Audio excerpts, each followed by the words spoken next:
బ్లాస్టింగ్లు ఈ జిలటిన్లు చూస్తా ఉంటే ఆనాడు కాంగ్రెసే కుట్ర చేసిందేమో, మేడిగడ్డ దగ్గర కూడా గిలటిన్లు పెట్టినరేమో, బ్లాస్ట్ చేసిండ్రేమో అనే అనుమానాలు కూడా బలపడతా ఉన్నాయి.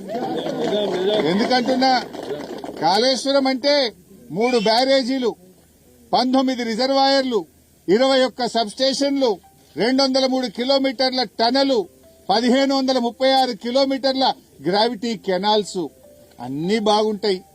గాడ ఒక్క మేడిగడ్డలో ఒక్క 7వ బ్లాక్ లో గా 2 పిల్లర్లు మాత్రమే ఎందుకు కుంగాయి అని ఇలా అనుమానం వ్యక్తపరుస్తా ఉన్నారు.